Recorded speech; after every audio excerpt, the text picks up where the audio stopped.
My fiancé said, "You have the flu. Stay home so you don't ruin my vacation photos." I replied, "Okay." Then I canceled the credit card she was using to pay for the resort. She called me screaming from the front desk when they declined her card in front of everyone. Original post. I, 31 male, have been with my fiancé for 3 years. Engaged for 8 months. Wedding planned for next spring. Or at least it was. Let me set the scene. 2 weeks ago, we were supposed to go on a 5-day beach resort trip. This wasn't just any vacation. It was supposed to be our engagement celebration getaway. We've been planning it for months. I booked the oceanfront suite, the couple's massage, the sunset dinner cruise. Total cost? Around $4,800. All on my credit card because she was between paychecks when we booked it. 3 days before we were supposed to leave, I started feeling rough. Body aches, fever, the works. By the day before departure, I was full-blown flu. Could barely get out of bed. Fever of 102. The whole 9 yards. I texted her from bed, "Babe, I feel awful. I don't think I can fly like this. Can we push the trip back a few days?" Her response came 30 minutes later. "No, I already requested the time off work. We're going." I called her. "I can barely stand up. I'm not going to enjoy anything, and I don't want to get you sick." She sighed like I was being the most inconvenient person on the planet. "You always do this. You always find a way to ruin things." I was too sick to even process how insane that statement was. "I have the flu. I didn't choose this. Whatever. I'm going. You can stay home if you want to be dramatic about it. You're going alone? On our engagement trip? Someone should enjoy it.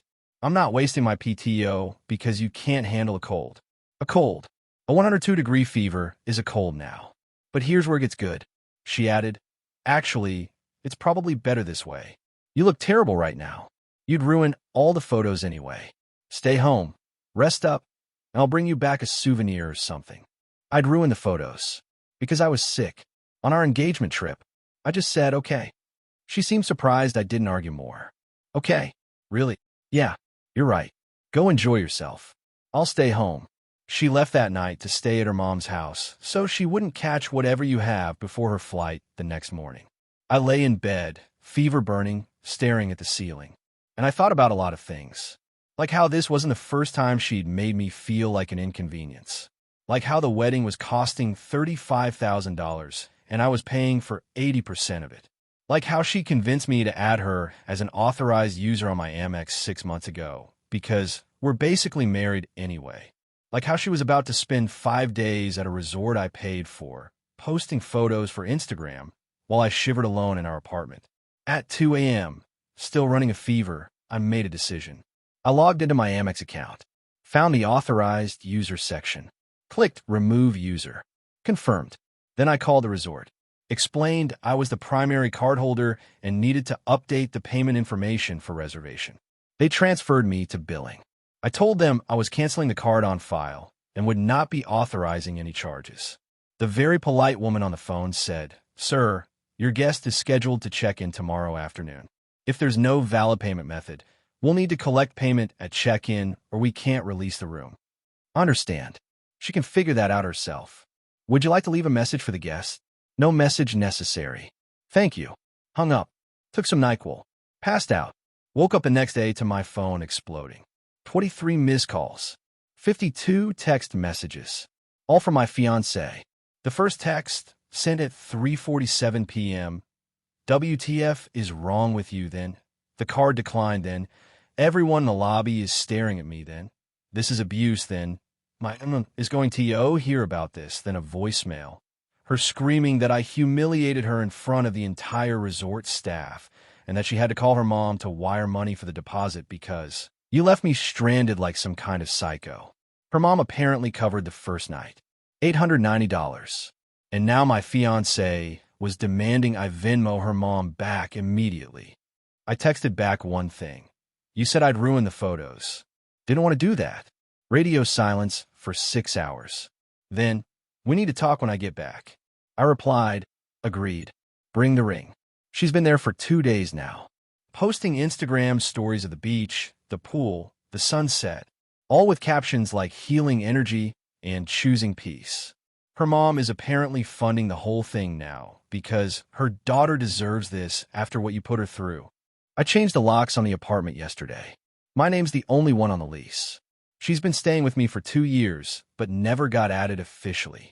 My buddy came over with soup and helped me pack her stuff into boxes. Neatly. Didn't throw anything out, didn't damage anything. Just boxed it up and stacked it in the living room. I'm still recovering from a flu. But honestly, I feel better than I have in months. Update 1, 4 days later. She came back yesterday. Tanned. Relaxed. Until she tried to open the front door. I was on the couch, finally feeling human again after a week of the flu from hell. Heard the key scraping, then nothing. Then pounding. Why won't my key work? I opened the door. She was standing there with her suitcase, her designer beach bag, and an expression that could curdle milk. What the hell did you do? Change the locks. You can't do that. I live here. Your name isn't on the lease. Hasn't been for 2 years. You've been a guest. Her face went through about 6 different emotions. Landed on rage. A guest? I'm your fiancé. About that. I held out my hand. The ring. She actually laughed. Like I told a joke. You're not serious. I'm very serious. We're done. Because I went on vacation? You told me to go. You told me I'd ruin your photos because I was sick. On our engagement trip. That I paid for. I was stressed. I didn't mean it like that. How many ways are there to mean? You look terrible. Stay home. She pushed past me into the apartment and stopped dead when she saw the boxes. What is this? Your stuff. All of it. I didn't throw anything out. Didn't damage anything. It's all there. You packed my things. You were gone for 5 days. I had time. She started crying then. Big, dramatic tears. How could you do this to me? After everything we've built? You're throwing it all away because of one comment. One comment. I felt the anger rising, but kept my voice level. You left me alone with a 102-degree fever to go post bikini pics at a resort I paid for. You told me I'd ruin photos. You called a flu dramatic. And when the car declined, your first instinct was to call me abusive. I was embarrassed. Everyone was staring at me. And whose fault was that? Yours. You canceled the card like some kind of control freak. It was MY card. You were an authorized user because I trusted you. That trust is gone. Her mom called during this conversation. I know because my fiancé, ex-fiancé, answered and immediately put on speaker, probably for backup. Is he there? Her mom's voice was sharp. Yes, and he's trying to kick me out. Young man, you have some nerve. My daughter has been nothing but good to you, and you abandon her at a resort, humiliate her, and now you're throwing her out. Ma'am, your daughter told me I was too sick and ugly to go on our engagement trip.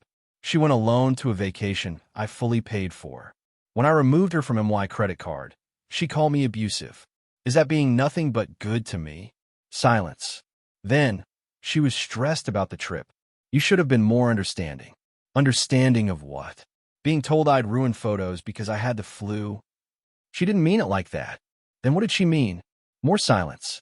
Then my ex grabbed the phone off speaker. Mom, I'll call you back. She turned to me. You're really doing this? Over a stupid comment. It wasn't one comment. It was 3 years of comments. This was just the last one. What's that supposed to mean? Remember when I got promoted and you said I finally did something right? Remember when I bought you that necklace for your birthday and you said it was fine, I guess? Remember when your ex liked your photo and you said I was being paranoid and clingy for being uncomfortable?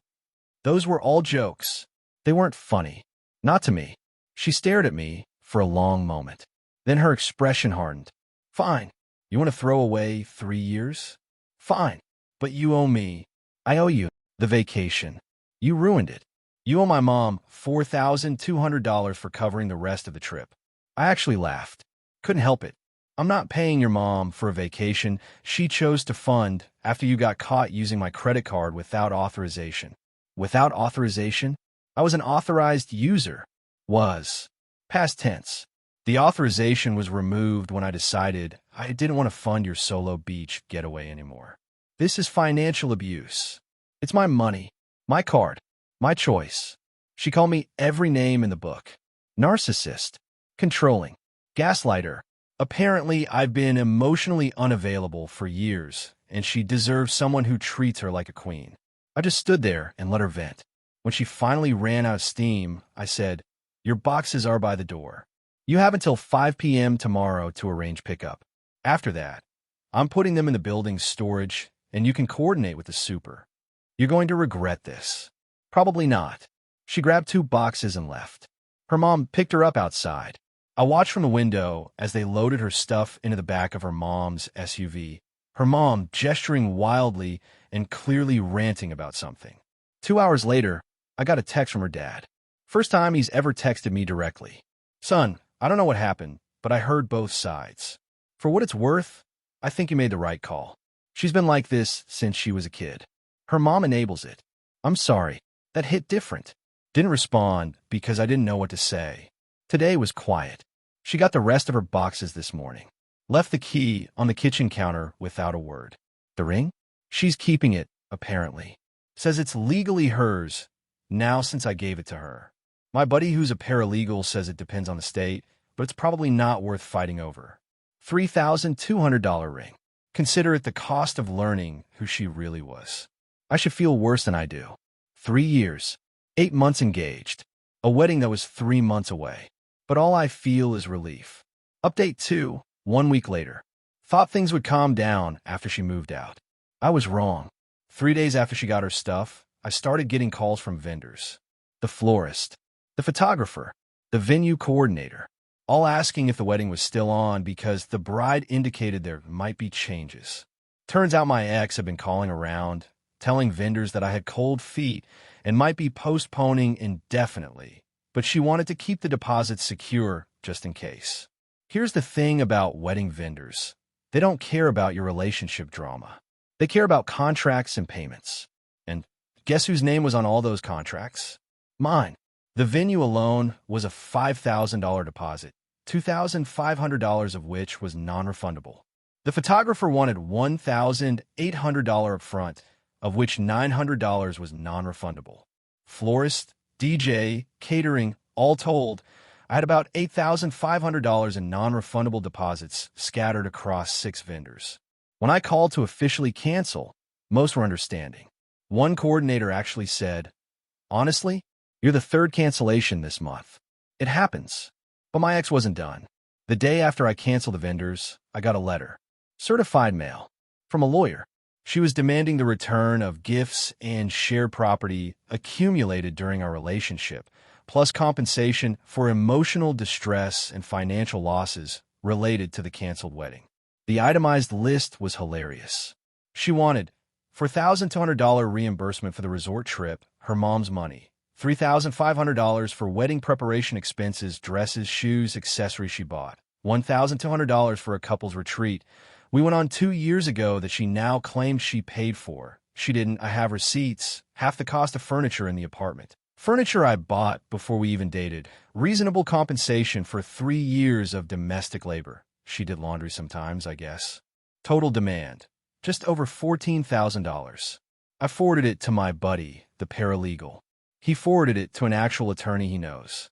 She reviewed it and called me directly. This is what we call a nuisance demand. She's hoping you'll pay something just to make her go away. Don't. What should I do? Respond formally. Document everything. If she actually files, which I doubt, we'll handle it. But this has empty threat written all over it. She was right. My response letter, drafted with legal help, was simple. 1. The credit card was mine. She was removed as an authorized user, which is my right as the primary cardholder. 2. The lease is in my name only. She was a guest, not a tenant, with no legal claim to the property. 3. All furniture was purchased by me prior to cohabitation, with receipts available. 4. The couple's retreat was paid for entirely by me, with credit card statements to prove it. 5. Any further communication should go through legal counsel. Her lawyer responded 2 days later. They were reviewing the response and would be in touch. They never got back in touch. Shocking. But here's where it gets interesting. Remember her dad? The one who texted me saying I made the right call? He showed up at my apartment 4 days ago. Alone. Knocked on my door around 7 p.m. on a Tuesday. "Can I come in? I won't take much of your time." I let him in. Offer him a beer. He accepted. "I want to apologize," he said. "For my daughter. For my wife. For all of it. You don't need to apologize for them. I do, though, because I enabled it too, in my own way. I always took the path of least resistance. Let her mom handle the hard stuff. Didn't push back when I should have. He told me things then, about how my ex had done this before. Not the exact same situation, but similar patterns. An ex-boyfriend in college she'd accused of being controlling when he asked her not to flirt with other guys. A job she lost because she'd called in sick for a music festival and then posted about it on Instagram. A friend group that had distanced themselves after she spread rumors about one of them. Her mom always fixes things for her, pays the bill, smooths things over, tells her she's the victim. And I just let it happen. Why are you telling me this? He took a long drink of his beer. Because you're the first person who actually held her accountable. And I wanted you to know that you're not crazy. You're not the bad guy. She is. We talked for another hour. He told me about his marriage, how his wife had similar tendencies but had mellowed with age, how he thought their daughter would too, but the enabling made it worse. Before he left, he shook my hand. I hope you find someone who deserves you. My daughter doesn't. I love her, but I can see her clearly. That conversation has been sitting with me all week. My ex, meanwhile, has been telling everyone who'll listen that I'm a narcissistic abuser who love-bombed her for 3 years and then discarded her when she set boundaries by taking the vacation. Some of our mutual friends have reached out. Most have heard both sides and drawn their own conclusions. Lost a few who were more her friends than mine. Kept the ones who matter. Her mom sent me a Facebook message yesterday. I don't even know how. I thought I blocked her. Said I destroyed her daughter's mental health, and she's considering legal action for emotional damages. I screenshot it, sent it to the attorney, and blocked her again. The attorney said it's more empty threats. Emotional damages are nearly impossible to prove, especially when the damage is the natural consequence of treating someone poorly. Final update, 2 weeks later. It's been almost a month since the flu that changed everything. Time for the final update, because honestly, I'm ready to close this chapter. The legal threats went nowhere. Her lawyer stopped responding after our documented rebuttal. My attorney said they probably told her she had no case and she couldn't afford to pursue it anyway. The $3,200 ring? I decided not to fight for it. My attorney said I could probably get it back since the engagement was called off due to her behavior, but it would cost more in legal fees than the ring was worth. Some battles aren't worth winning if the victory costs more than the prize. The wedding deposits were a harder pill to swallow. Lost about $6,200 in non-refundable payments. But the venue coordinator did me a solid. They had a couple looking for a last-minute date, so they transferred my remaining deposit to them and refunded me $1,500. Small victory. Now for the part everyone's been waiting for, the consequences. Remember how I said my ex worked at a small marketing firm? The same firm, it turns out, that handled social media for several local businesses, including, coincidentally, the resort she'd stayed at. I didn't do anything with this information. Didn't have to. What I did do was respond honestly when her firm's HR reached out to me. Apparently, my ex had listed me as an emergency contact and a personal reference when she'd applied for a promotion 3 months ago. When they called to verify, I simply said, I'm no longer an appropriate reference. We're no longer together.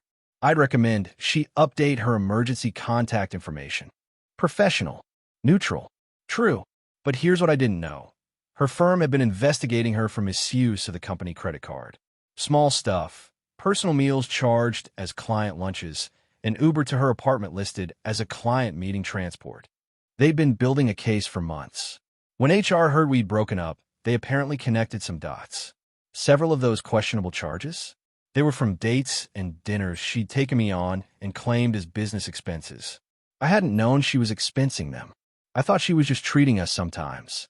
She got fired 2 weeks ago, not because of anything I said, but because her pattern of creative accounting finally caught up with her. They found over $2,800 in fraudulent expenses over 18 months. Her mom, predictably, blamed me, called it retaliation, but I had nothing to do with the investigation that started months before we even got engaged. Karma doesn't need help sometimes. The mutual friend situation sorted itself out naturally. The ones who knew both of us, well, mostly sided with me, once they heard the full story. A few stayed neutral, which is fine. The ones who believed her narcissistic abuser narrative without question, they were never really my friends anyway. Her dad and I actually grabbed lunch last week. Weird, I know, but he's a decent guy trapped in a family that exhausts him. He told me she'd moved back in with her mom and was working on herself, but also blaming everyone but herself. She'll find another guy to take care of her, he said, not unkindly. She always does. I just hope, for his sake, he figures it out faster than you did. As for me, I'm doing okay. Not great, not terrible. The apartment feels bigger somehow, which is strange because nothing changed except her stuff being gone. I started cooking again. Real cooking, not just reheating things. When we were together, she'd always criticize whatever I made too salty, too bland, too experimental. So I'd stop trying. Last week, I made a risotto that would have made Gordon Ramsay nod respectfully. Ate the whole thing myself. No complaints. The flu, ironically, was a blessing. If I hadn't gotten sick, I would have gone on that trip. We would have come back, planned the wedding, gotten married. And I would have spent years, maybe decades, with someone who saw me as a prop in her Instagram life rather than a partner. A 102-degree fever showed me who she really was. Or maybe it just gave me the clarity to finally see what had always been there. Last thing, she texted me 3 days ago from a new number. I guess she expected me to have blocked her old one. I had. I hope you're happy with what you've done. You've ruined my life. I lost my job. I lost my apartment. I lost everything. And for what? Because I wanted one vacation without you being sick and miserable the whole time. I read it twice, then typed back. We didn't lose anything. You showed me who you were, and I made decisions based on that.